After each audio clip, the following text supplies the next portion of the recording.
I will tell you, just as a way to start this presentation, that 5 minutes before it went live, we did look at the Wall Street Journal, and things have been updated on the tariff front. So already the presentation is obsolete. So we can work through and explain what's been changing. So just to start, it has been a very hectic, busy last couple of weeks for all sorts of people on the international trade front. In just the last couple of days alone, new tariffs have been implemented across the board against many of countries that were our friends. The Trump administration has further directed many of the agencies to look very carefully at how tariffs are being imposed and to see what other plans can come. This is on top of tariffs that already have been announced. And unsurprisingly, the net effect of this is that this has created a huge amount of uncertainty, especially for frequent importers of records manufacturers as they try to figure out how to deal with this situation. One of the things that we're going to do today is talk about, even in times of uncertainty, what you can and can try to do and what you can control. So that's really the focus of our presentations, to help you with risk planning and to do what you can to mitigate the risk. So we thought it would be helpful to at least have one slide on the very basics. Tariffs at a very high level are simply a tax that are imposed on any sort of imported or exported goods. The way it generally works is you have the entered value of the good, and the tariff is going to be a percentage of that. So how do you know if your products are going to be subject to a tariff? The way that it generally works is two considerations. One is going to be the HTS number, or the Harmonized Tariff Schedule number. These are 10-digit numbers that are synced around the world at the 6-digit level to ensure kind of a consistent international trading environment. So it's that HTS number. I believe there, currently about 17,000 unique numbers. That's going to be the first thing that you're going to look at to determine whether your product may be subject to the tariffs. And the second thing, very importantly, is the country of origin of the product. This has gotten the most news because during the first Trump administration, Section 301 duties were imposed, it was significant. It was real money. Instead of being 3% tariff, suddenly we're dealing with 25. And so companies were looking at ways to, one, is it possible to move to a different HTS? Oftentimes it's not, but you are able to sometimes move to a different country of origin if you're able to substantially transform the product, or under the USMCA, fall under the tariff shift analysis.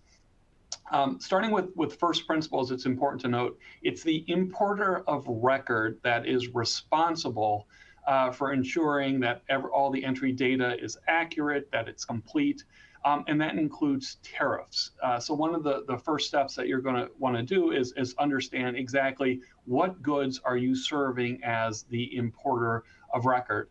Importantly, sometimes you can have multiple IOR numbers. You may have a subsidiary, another business unit that's using a different importer of record number. So you want to find that out, because that's going to dictate what you're going to be responsible for. This is also a long way of saying that under the MOD Act, it's the importer of record who's responsible, and it's not the broker. Oftentimes when we're doing customs audits, we're told, hey, it's the broker. We're okay. We have good compliance. Our broker handles it. If your broker is handling your compliance, it's probably not a particularly strong program. Usually the broker under most agreements is responsible for at most the amount needed to enter the good, which may be $75. It's the importer of record who's responsible for making sure the tariffs are correct, the classifications correct, the valuations correct, any assists are reported. So important to keep in mind. The final thing we wanted to mention, just as an intro, is that tariffs are cumulative. That means that they stack on top of each other. A good example is simply if we look at a steel product from China, it may have a general duty that other countries are subject to of 5%. But now, under the first administration, they had Section 301 duties were imposed, which means it could be up to 25% depending on which list it falls under. A new China duty of 10%, which here's the first breaking news. I just looked at the Wall Street Journal, and President Trump said he's going to add an additional 10% on top. So that new China duty should be updated. And if we could in real time, we would at the presentation to say 20%. Now you have the Section 232 duty, which was announced on all steel and aluminum products, no exceptions, includes derivative goods. That's an extra 25.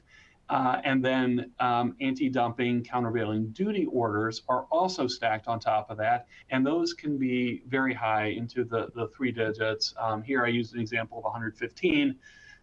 So just doing the quick math, a duty that before a trade war may have been 5%, suddenly we're looking at 180. And if you add the extra 10%, 190. So the tariffs do stack up very, very quickly, and they have a huge import. So where are we right now with the Trump tariffs?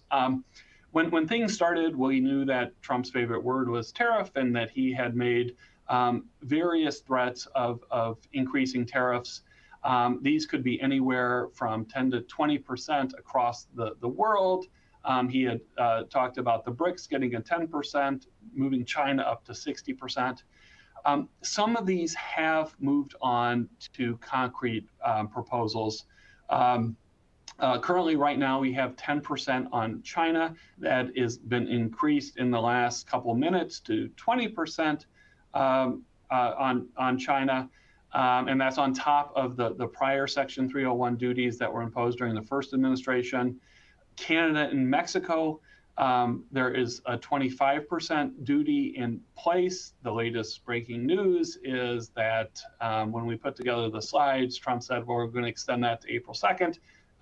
But today he posted on Truth Social that on March 4th, those will go into effect. So that 25% duty on Canada and Mexico, originally suspended for 30 days, it does appear, at least for now, that they will be going to in effect on March 4th. Section 232, those are the steel and aluminum tariffs. Previously, under the 232, there were various exceptions and carve-outs. Countries would negotiate whether it would be quotas or they would negotiate reduced rates. Those have all been moved back up to 25%. They will likely remain in effect. They do have the possibility of aluminum and steel importers can introduce additional derivative products. Derivative products are usually just simple products made out of steel and aluminum. So if you think of like steel nails, things like that, they can add additional derivative products. And in particular with aluminum, there's a lot that you can use, make with aluminum because it's very easy to form. And then, yes, sir. So can you all hear me? I'm logged in my phone. Is it coming through okay? You're coming through, and we're about to talk about the reciprocal tariffs. If you want to take over, that would be great. Yeah, and we're getting a number of questions in the chat with regard to the starting date. So to be clear, the now 20% tariffs on China, the 10% plus the new 10% are starting on March 4th. The new 25% tariffs on Canada and Mexico, which were suspended for 30 days, they also are starting on March 4th. And the Section 232, the universal aluminum and steel tariffs, are starting on March 12th. And then the not yet calculated, but we know they're coming. Reciprocal tariffs are going to take place on April 2nd. In addition, we have the threatened tariffs of 25% on autos, pharmaceuticals, and computer chips. Timing has not been set for that. President Trump has promised additional 25% tariffs on Europe for cars and all other things, whatever that means. That is not yet set either. And then we have the America First Trade Memorandum, which is promising a universal review. It's not clear if that means additional tariffs or if the tariffs that are being announced are part of that. But the tariff proposals have moved very much from campaign rally style proposals to ones that are in place right now. And the reciprocal tariffs is the big announcement, because that's the mechanism by which we are going to be, the trade authorities are going to be looking at whether or not there are also, we're going to start not only equalizing the tariffs, but looking at things like subsidies to home market companies, whether there's a refund of the VAT to exporters. In the news today, the Trump administration was complaining that Canada has a national sales tax, and that this is something that needs to be counteracted with a tariff. That one kind of came out of left field. They're looking at currency manipulation. So basically what we're seeing is that the executive has the ability to raise tariffs kind of basically as they see fit, and we're seeing that the new announcements are not slowing down at all. The other question that we're often getting is which of these tariffs are likely to stick and which ones are negotiating leverage. And so to kind of go through them, China tariffs, there's no question that those are going to stick. They were imposed in the first Trump administration and stayed through the Biden administration. Those are highly likely to stick because the Chinese government basically refuses to negotiate. The steel and aluminum tariffs, those are almost certain to stick because they were imposed in the first administration, and now they've been expanded, and it would make no sense to wipe out the product-specific exclusions and the country quotas that were negotiated and to put them back in place. I would say this, I would update this slide, the potential increase from unlikely to say they are certain to expand because of the announcement that the U.S. industry, the steel and aluminum industry, will be able to petition to add more derivative products. The Canada and Mexico tariffs are still kind of in the maybe category because it's impossible to divorce them from the USMCA negotiation. It's hard to see how President Trump on some of the things like immigration and fentanyl is going to be satisfied. Like Canada is at the point where they made a big announcement that they found 2 ounces of fentanyl. And saying the shows that we're cooperating, and since there was only like 22 pounds of fentanyl that came from Canada in all of last year that was inundated, it's hard to see how they could do much better than they are, for example. Reciprocal tariffs, those are certain to come into place. That's now confirmed. It's going to be settled by country negotiation, by threats of retaliation. It's going to be very tumultuous, and it's going to probably take a while. Automotive tariffs, this has always been something that President Trump has cared a lot about. It's a very important industry. He credits his position on tariffs as landing Michigan for him, which was a key swing state. It's likely going to be negotiated with the key European countries, Japan and Korea. Finally, there's the one piece of good news for importers, the tariffs on the whole world. We view that as not being likely to be implemented, but in effect, it's been replaced by the reciprocal tariff announcement. So what are the risks to U.S. importers? Increasing import costs and uncertainty are guaranteed. The long-standing assumptions under most long-term supply arrangements, which is that we're going to have tariff stability, is certain to go by the wayside. The rapid succession of executive orders and tariff announcements are likely not ending, and the basic parity between WTO signatories is going by the wayside. We're going to see different tariffs for different countries, and there's not much that can be done about that because it's inherent in the reciprocal tariff concept. So going from these things, there's two things that are a certainty. First, that companies that don't have risk management strategies in place to manage the new international trade environment are going to be at a disadvantage to competitors who figure out the new competitive landscape quickly. And companies that don't have increased supply chain flexibility to set up like alternative and secondary suppliers and take care of qualification issues are going to also be at a competitive advantage as they are going to lose the ability to cope with rapid and varying tariffs. So we put together a 6-step plan to allow companies to risk plan and manage. We know that while the exact tariff announcements that are going to come out each day are unknown, we do know that there's going to be uncertainty, so we're recommending that companies look at what they can control. You can figure out your import risk exposure and your tariff risk exposure. You can take steps to increase the flexibility of your supply chain. You can do things like reviewing your supply and your sell side contracts. You can engage in risk planning. And by engaging in these exercises ahead of time, and you're going to put yourself in a better position to manage the international trade turbulence. So we do have a white paper on managing import and tariff risk during the trade war, which we will likely be updating in the next week or two to reflect all these new developments. But the management strategies are likely going to stay the same. So we do recommend that to you, but we're also going to walk through the elements that we're advising companies on how they can manage these risks. So with that, I will turn it over to John, I believe, who not only is going to walk you through this, but probably has a better microphone than I do.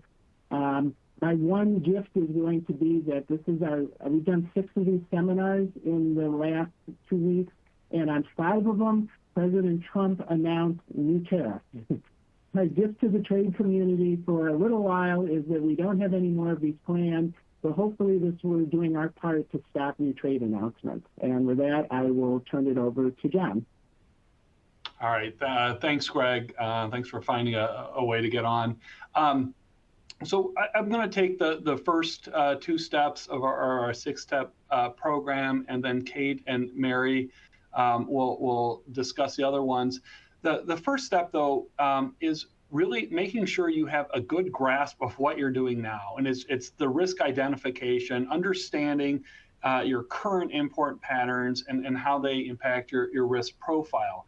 Big picture, what you need to understand is where are you importing, what are you importing, what types of products, and at what rates. And the first thing to do this is to understand your import paths is to go to ACE. I think many of you are probably familiar with ACE. It's the Automated Commercial Environment. It is where all your entry data is being placed. I know Mary is going to talk about that.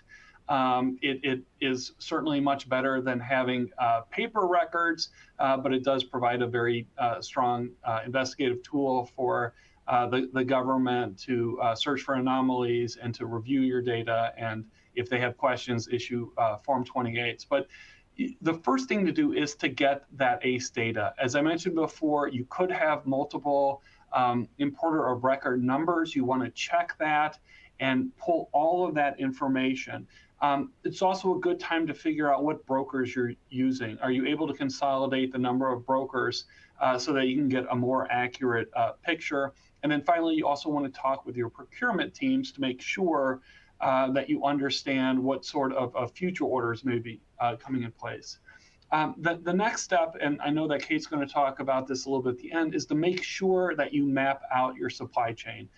Supply chain mapping is simply getting kind of a visual look of how your products and how your materials flow through your supply network. You have that, once you have that supply chain map, you want to keep it updated, but it also gives you the ability to look and consider other issues, including UFLPA, OFAC sanctions, other sorts of issues. So it's a very valuable tool to have. And once you have that supply chain, this is where you really start to look at the various Trump tariff programs and how they could impact you. You want to think about what are your political risks, what are the alliances that are coming into place, things that 24 hours ago, such as the EU, which was announced the 25% tariff that could come into play. You're going to think about where are those impacts on your supply chain? Where are you concentrating imports from, let's say, single suppliers? And where could you potentially have other supply chain integrity problems, such as with forced labor? There you want to, in particular, look at Southeast Asia and China. So once you have that, your supply chain map, you understand your import patterns, this is where you want to risk plan. And the key here is adding flexibility to your supply chain. It is the more flexible your supply chain, the better you're going to be able to respond and move swiftly to any of these tariff changes that may or may not happen, and also be able to respond more generally to any sort of supply chain disruptions that you have. It really is about trying to get ahead of the curve. Many of our clients, we recommend using kind of gameplay scenarios. Think about high-risk events. If these 25% tariffs are imposed on the EU, what about the reciprocal tariffs? Focus on countries that are being targeted, in particular China, and also keep in mind that additional anti-dumping duties may be coming in place. Whatever the scenario is, you want to see if you can gameplay those and quantify what the effect could be. And then once you've done that, it is about implementing commercial strategies, trying to diversify your supplier base to the best extent possible. Oftentimes, this means pre-qualifying suppliers so that if you need to go to a different source, you're able to do that quickly. It also means understanding what your critical components are, your critical materials, and having a safety supply and alternative suppliers from different regions of the world that would be able to step in case there are issues. And then lastly, you want to make sure that you're talking with all your existing suppliers. See if there are ways that you can negotiate, for example, a longer contract to get some tariff relief, other opportunities. And that leads to Kate. Hello. Because of our technical difficulties, we didn't do introductions. So just briefly, I'm Kate Wagrin, partner in our Milwaukee office and chair of the supply chain team. Step 3 talks about how your contracts maybe can protect you from these increased tariffs. The first question that we got during the Trump 1.0 tariffs was, can we rely on force majeure and commercial impracticability? Just briefly, because many of you are familiar with those concepts now, given the last 5 years, force majeure is a contract provision that lists specific events that would if they prevent performance, the party would be relieved from obligations under the contract. Commercial impracticability is a default term under Uniform Commercial Code Article 2, which governs the sale of goods in all states except for Louisiana. That says essentially if an unforeseen event or contingency occurs that the parties did not expect that makes the contract unduly burdensome, there can be relief from performance.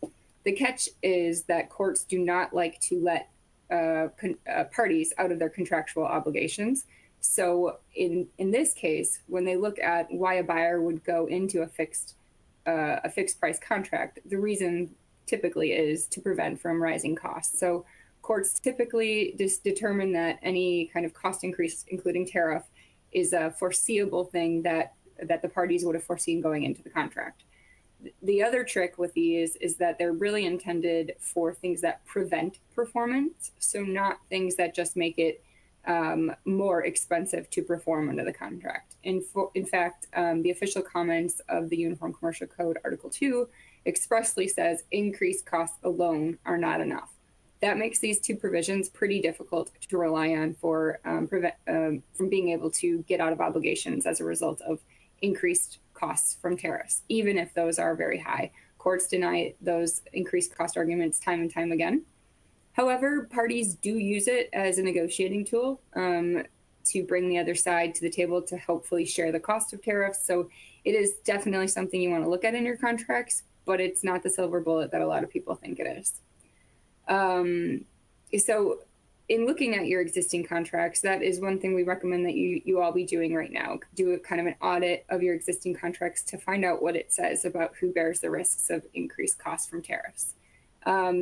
We can help you with that. We have an AI technology that can bundle large amounts of contracts and pull out particular provisions that we would then analyze and determine what that contract says about about tariffs. The provisions that we would be looking at would be force majeure. As we mentioned, it can be used as a negotiating tool, and it will be interesting to see what it says about tariffs, if anything. Many force majeure provisions don't expressly talk about tariffs. The other thing we would be looking at are delivery terms. So, for example, if your contract says that the products will be delivered under an Incoterm, like Ex Works is an Incoterm that has the buyer paying for all the customs and duties, whereas DDP is an Incoterm that has the seller paying for all customs and duties. Now, Incoterms are international trade guidelines that the parties have determined this is what they mean, but they are not rule of law. So the contract can modify whatever the Incoterm says. So looking at your Incoterms is just sort of the beginning of the inquiry, but not the end of the inquiry. We also would be looking at pricing. Is it fixed pricing or is it open pricing? If it's open pricing, can you change the price to adapt to these increased costs quickly? Finally, taxes. Tariffs is, of course, a tax. Does the contract expressly state who will be responsible for taxes? And we'd also look at termination. If you're truly upside down on a contract as a result of these, can you just get out without cause? Is there a potential for that? This could be a circumstance where that kind of dramatic button is one you would push. And then finally, we'd look at quantity commitment. Under Uniform Commercial Code Article 2, you can be silent on just about any term of a contract, including price, and a judge can fill in a reasonable price. The only exception is quantity. If it doesn't have a quantity, which would include a requirements commitment or an output commitment, then there isn't an enforceable sale of goods contract. So if you have a master agreement set up but no accepted POs with any quantity commitments in them, it's possible that you don't actually have an obligation to sell yet. So it's something you want to be looking at. Okay, so you've looked at your existing contracts. What can you do about the new contracts you're entering into? First of all, as to those existing contracts, hopefully you can find a leverage point earlier where you can bring the other party to the table and adjust those, like an expansion of work opportunity or a renewal coming up. As you're negotiating those or negotiating new ones, some things that you want to include to prevent this in the future is if you're a seller, try to stay away from fixed pricing. That's a really easy way to protect yourself from this. That can be difficult to do. So that's sort of a leverage permitting option. Expressly state who the importer of record is, that the importer of record is responsible for the duties.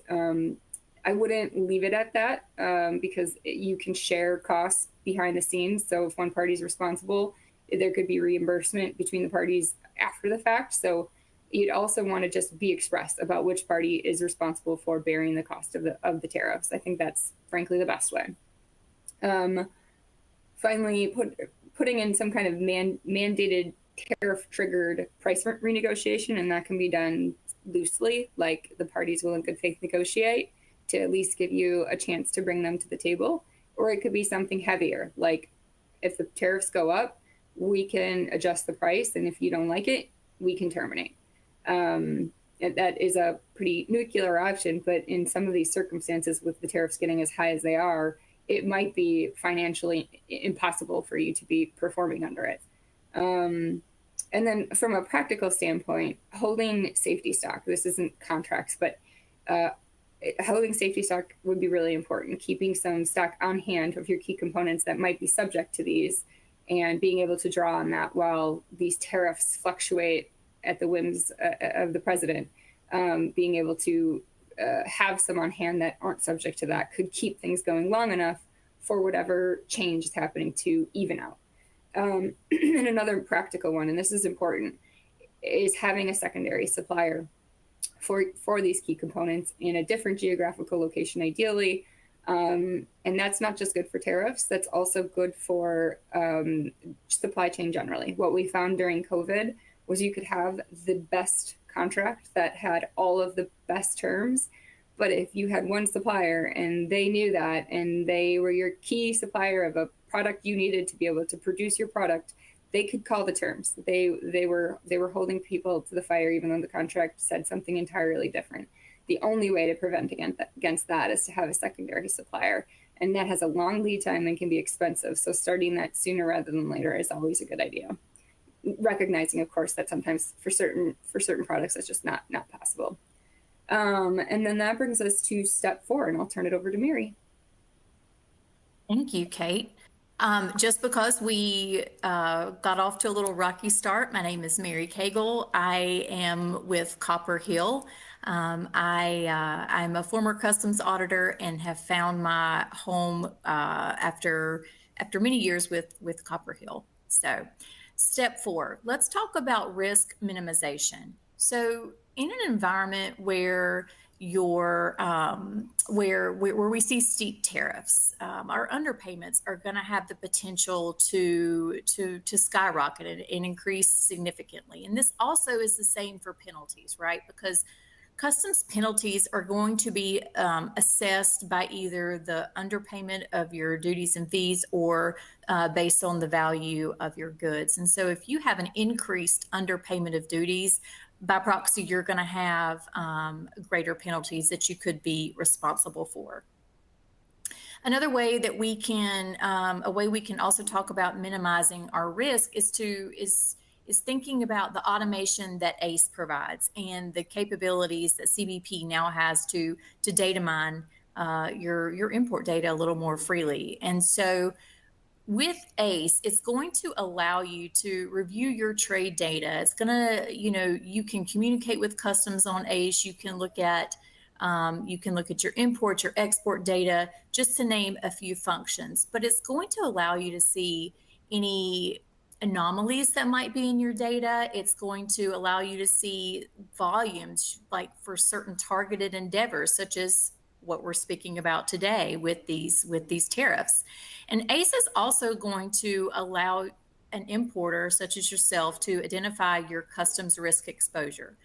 What do I mean? Customs risk exposure, right? So are you importing under an FTA? Do you have a large volume of related party transactions? As John mentioned earlier when he showed the slide that talked about importing a good from China and all of those cumulative stacked duties, that is risk exposure.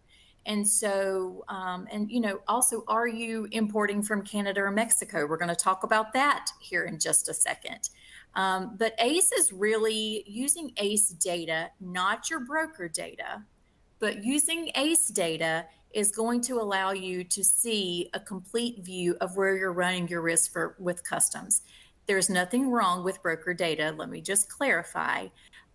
But your broker data is only going to be applicable for that specific broker. ACE is going to allow you to see all transactions from all brokers. And then lastly, on this slide, I want to say that, you need to consider conducting an internal customs audit based on a judgmental sample. So again, if you're not already leveraging the capabilities that ACE can provide you, go ahead and do that and look at your trade data, look at your import data, and pick a judgmental sample that's risk-based based on the USMCA, the Chinese imports, the Canada-Mexico imports. See what your volumes are, because you do need to see where your risk is and what the areas are you need to target. And we do all of this so that we are steps ahead of customs, right? To me, that is the key. We want to be ahead of customs. We want to find the things, the problems, the deficiencies before customs does that in our house. So if you can go to the next slide. Thank you. So also on this risk minimization, I want to talk about, we talk here about review of customs compliance to ensure your company is not underpaying. duties or fees.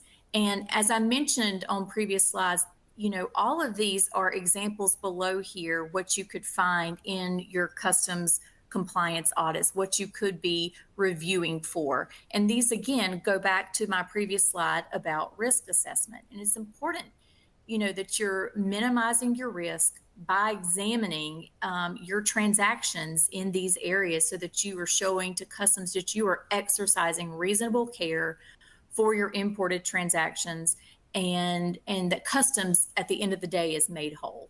And that is by paying the correct amount of duties and fees and so forth. A couple of items that I want to expand on from this bulleted list. If we look at the USMCA FTA compliance, so aside from rules of origin, the content, or any other requirements, monitoring USMCA claims is going to be a priority for customs in this new administration, okay? You should really consider evaluating your USMCA risk exposure and possibly consider engaging or conducting a compliance audit based solely or just looking solely at your USMCA transactions and those rules of origin and those supporting documentation such as your certifications. And I also want to draw your attention to the anti-dumping and countervailing duty. So for any of us that don't know, these duties, anti-dumping, countervailing duty, are very high and special duties that are imposed, in my opinion, to level the playing field, right, when it comes to pricing.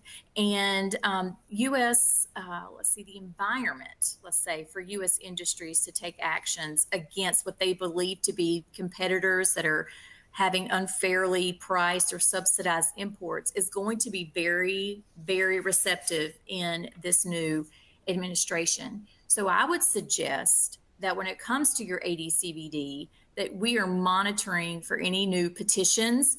It's essential, and risk planning for how we're going to handle such actions if they were to come to fruition. The last bullet here is on post-entry checks. Now, if you've ever been audited by customs, one of the most repeated questions you are ever going to hear is, are you conducting post-entry reviews? Are you doing post-entry audits, right? This is essential because this is how we as importers are able to monitor our work as broker, or monitor the work of our brokers and also our suppliers. And these post-entry checks, it should be a program that's in your trade compliance practice. And so it should be tailored to your company's import transactions and your customs risk exposure. For example, you don't need to do a check on USMCA if you aren't importing from Canada or Mexico. What would be the point of that, right? So that wouldn't be tailored to your trade environment. But also, conducting these post-entry checks either internally, or you can also outsource this function. It's going to allow you to find any potential errors prior to customs discovering them and issuing a CF-28, a 29, or worse, coming to knock at your door for an audit. And the last thing I will say about post-entry checks is that these should be date and signature stamped, because it needs to be shown that it's done by a real person. And the last thing I'm going to say about this slide is that importers that don't have right now a robust compliance program, and they're not regularly performing post-entry checks, and generally just leave the customs compliance to your brokers or so forth, you really need to reconsider how you're managing your imports and what your next step should be in this current environment. Next slide, please. So step 5, opportunity identification. So how are we going to save our company's money, right? How are we going to be the heroes and save a little bit of money? So we want to look at that, and this is where we encourage you to review your company's planned and also your historic import data to see where you can find potential duty saving opportunities. Now, some of those I'm specifically going to call out here. There is duty drawback, which is, just to briefly hit on these, it's where customs can allow an importer to recover up to 99% of your duties that have been paid on goods that are going to be later exported. So this can be especially significant savings for companies with high re-export activity, and also if you have a lot of defective goods that are returned. Another duty saving opportunity is a foreign trade zone. And so these allow companies to store, assemble, process goods with deferred or reduced tariffs. We could talk more about that. We could all talk more about foreign trade zones, but we'll just kind of keep it to that. There's also customs bonded warehouses, which are secure facilities where imported goods can be stored or manipulated or manufactured without paying those import duties. And so what they do is they provide cash flow advantages for you, particularly for products that can be re-exported without any duty payment. I didn't put it on here, but there's also TIBs, temporary importations under bond, which are going to allow for the temporary import, or not even the import, the temporary importation of good without paying those duties. You just have some requirements. They have to be re-exported after a certain time frame. You have to keep your paperwork and have good record keeping there. But these are going to be useful duty saving opportunities if you ship things for trade shows into another country, or prototypes, or any tools of trade. And the problem that we can run into, though, with these duty saving opportunities is that we want to make sure that any executive orders don't place any restrictions on these duty saving opportunities, because that can happen. And lastly, I want to shift into this risk model strategies. Let's say if USMCA disappears. No one wants that, right? We don't want that. This is going to cause all kinds of supply chain interruptions, to say the least. So I bring this up because, there was the quick announcement earlier this month, and then the suspension of the potential 25% on importations from Canada and Mexico. And this does essentially throw the future state of USMCA into limbo. So it is important as importers that we stay on top of and in the know about any future developments, because honestly, everything is on the table, including substantial transformation alterations to the USMCA. Could we reach out or could there be a new separate USMCA agreement?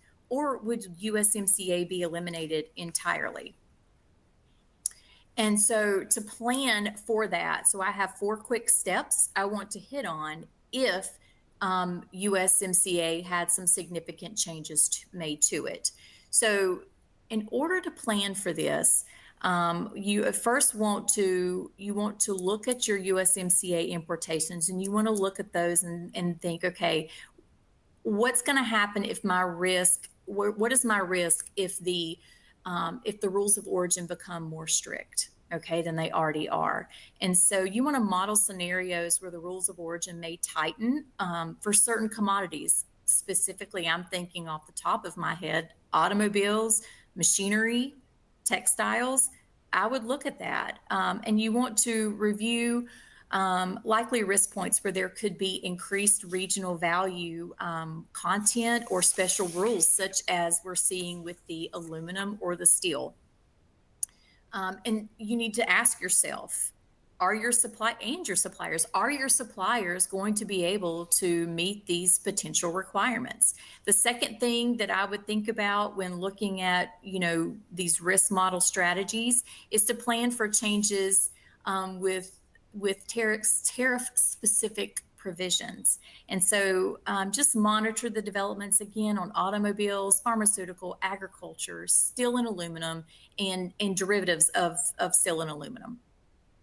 You want to conduct a supply chain review as a third step here. You want to conduct a supply chain review. You want to evaluate your supply chain for non-USMCA countries that are used as sources or parts for goods that are in a USMCA regional value content calculation, right? Especially if the rules of origin become stricter, reliance on suppliers could disqualify your goods and no longer have duty-free treatment, and therefore your costs could increase. And lastly, on this USMCA risk model, I want to encourage you to prepare for a cost impact model. You want to assess how the potential changes to the tariff, the transportation, and the pricing. And if you have questions on this, you want to reach out to a trade specialist or your trade attorneys for further financial implications or answers to those questions. Thank you, Mary. So step 6, the final step, it's minimizing supply chain integrity risks. I call this the stay out of the news portion of the program. The bottom line of it is, as you may be rushing to take on new suppliers to avoid and mitigate tariff costs, what you don't want to do is solve one problem and cause another one, because these supply chain integrity issues that we've seen, like forced labor, human trafficking, modern slavery, environmental regulations, those are still very much being enforced, still very much at the center of focus for regulators. And Trump himself is very keyed into targeting China right in the crosshairs. And so the Uyghur Forced Labor Prevention Act has been and will continue to be a focus of the Trump administration. It's resulted in a 1,000-fold increase in detention of goods at the border. So this is real risks and things you want to make sure you're still paying attention to, even in the rush to find additional suppliers. So what can you do? Evaluate that supply chain map that we talked about in an earlier step, and make sure you're doing a risk assessment of your suppliers based on where they're located, the political instability of where they're located, the regulatory compliance history, where they're sourcing from and what their labor practices are, and what their cybersecurity practices are, and their own financial stability. And you also want to look at your contracts and make sure those are adequately defining what your expectations are for quality, for environmental audits and waste disposal, for their labor, how they treat their labor force, and where they're sourcing their materials from. But contracts alone is not enough. You also want to do on-site audits, actually go there, actually see what it looks like, what they're doing. And as part of that, build and maintain relationships with those suppliers so that there's an open line of communication. So if something does go wrong, they're coming to you early, where maybe you can help fix it and solve it before it becomes an issue. And here's the hardest part of it: do this continuously. This cannot be a one and done. You checked them on onboarding and you've forgotten all about them since then. Things change over time, new management, acquisitions. This has to be an ongoing process. And it's I think the clear message is you need to understand your supply chain, not just your suppliers, but your suppliers, and all the way down. So you can stay out of the news and not run into trouble.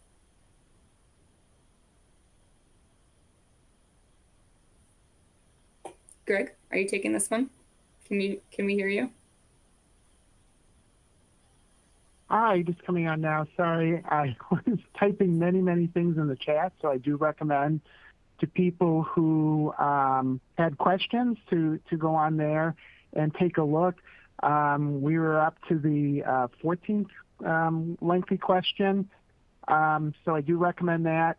But some of the key takeaways that are coming, first of all, you should trust fully on matters of international trade and contract management, but not technology, because the comments were, Greg, we can't hear you. Hopefully this is better. Secondly, new tariffs are coming. The increases are likely to be substantial. And if your company is not risk planning for these, taking steps to identify the risk, taking steps to mitigate the risk, setting up contingency plans to share the risk, then your company is going to be at a disadvantage. Third, the uncertainty is going to last for several years.